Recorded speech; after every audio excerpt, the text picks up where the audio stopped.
Have you ever stopped and thought, what would actually happen if my child saw porn? Maybe you're hoping they won't. Maybe you've already caught them Googling something they weren't ready for. Either way, scary thought. And look, let's be honest. Most parents don't feel ready to have that conversation. The porn talk feels too soon, too big, too awkward, too much. But here's the thing.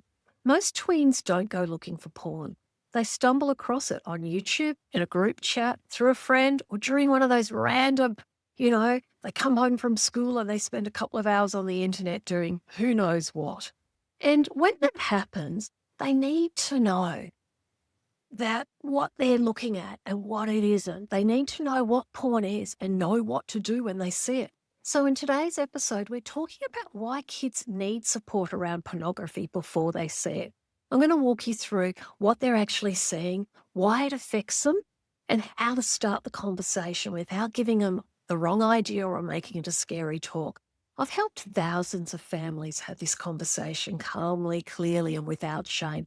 And I promise you it is doable. And make sure you stick around to the end because I'm going to give you a 1-minute challenge to help you figure out if your child's ready and then how to start gently and confidently.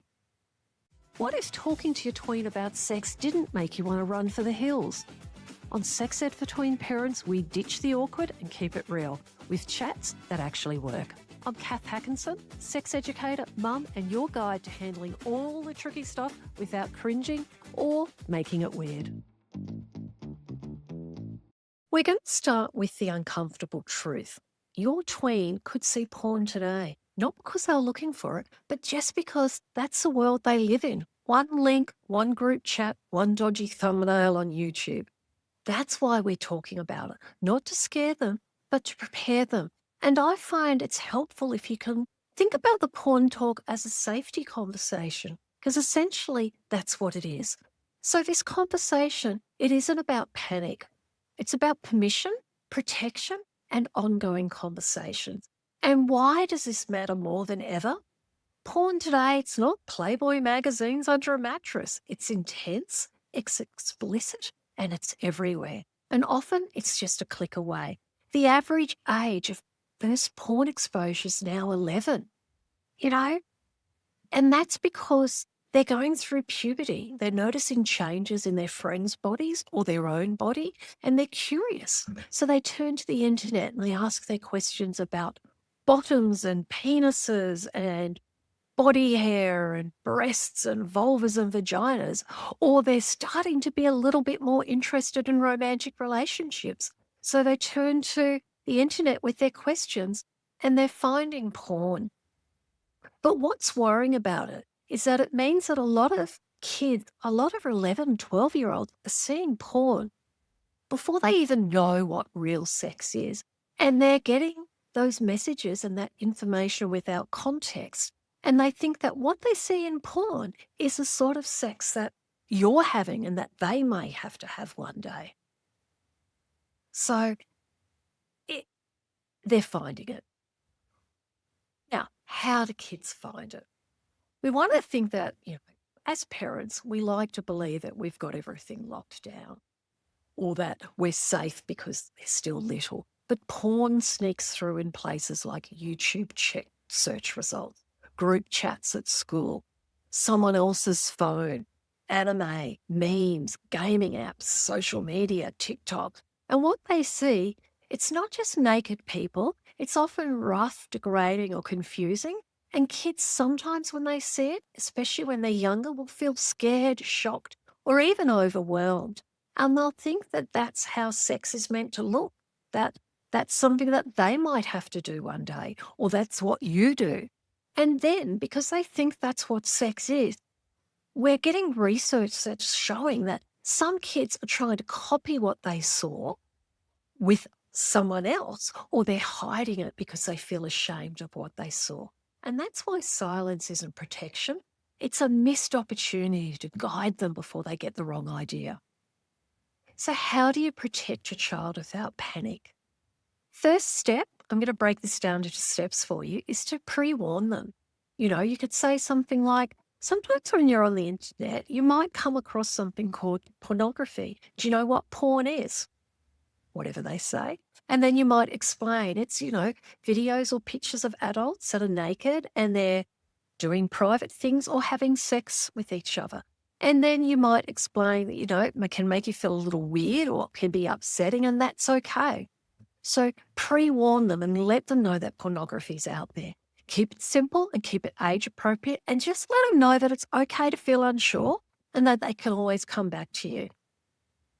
The next step is to be specific about where they might see it. So don't just say the internet. You can mention that it could be on their phone. Someone could send it in a message. It could be clicking on an ad or in a YouTube video. And what that means is it just lets them know that it's out there and it's easy to stumble across it. Third step is telling them what to do if they see it.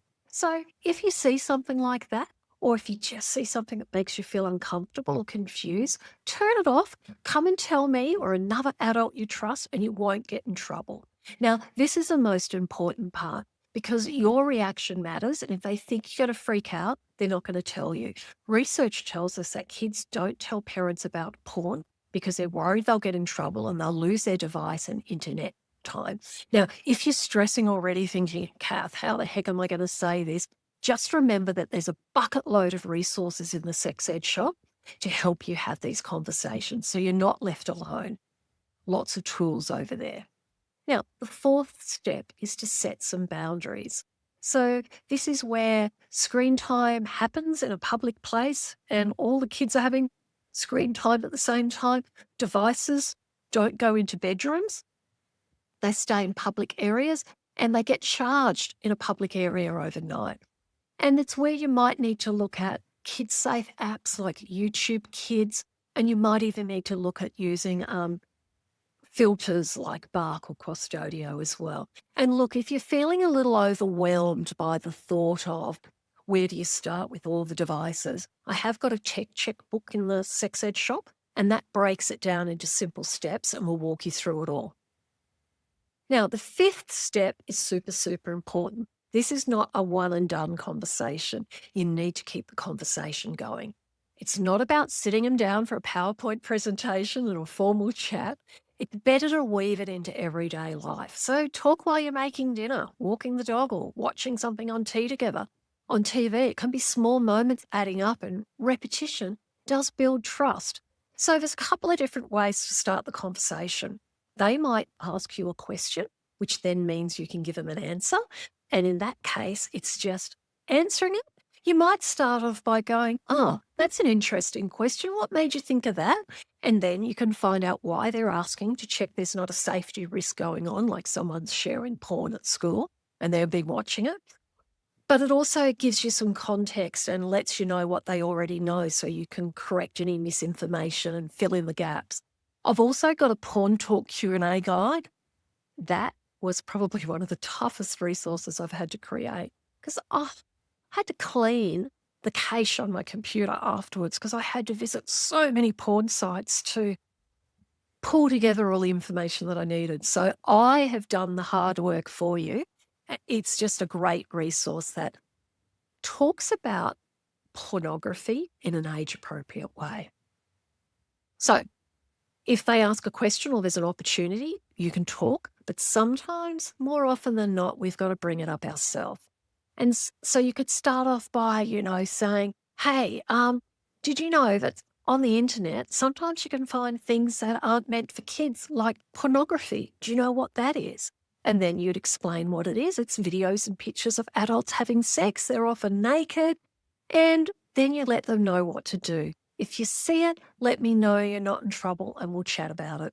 I've got a whole Porn Talk course that goes into this, and I've also got some illustrated explainers. They're like a printable, and you print it out and you and the kid read it together, and there's a few little activities and things, but it helps you talk to your child about porn in a way that won't scare them, but in an age-appropriate way as well. Now, we've talked about the different steps for the conversation, and the most important thing to remember is that it's not just one conversation, it's going to be lots of little conversations.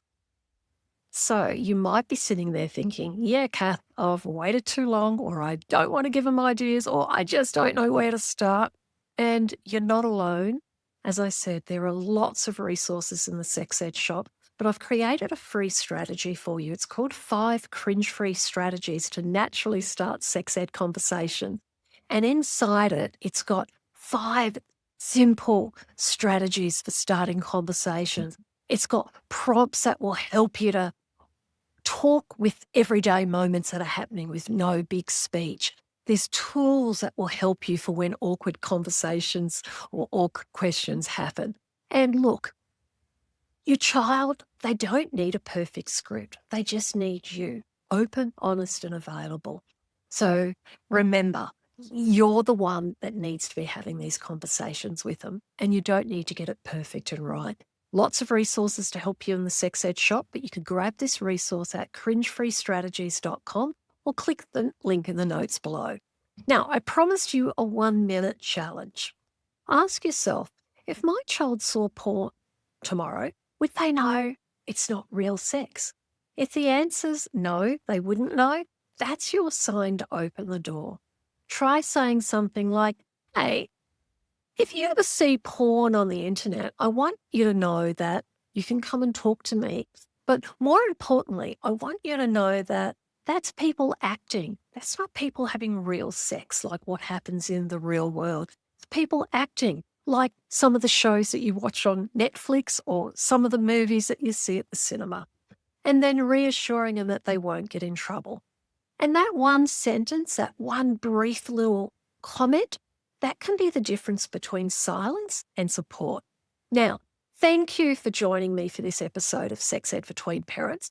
If this helped you feel a little bit more ready or a bit less panicked, I'd love it if you left me a review.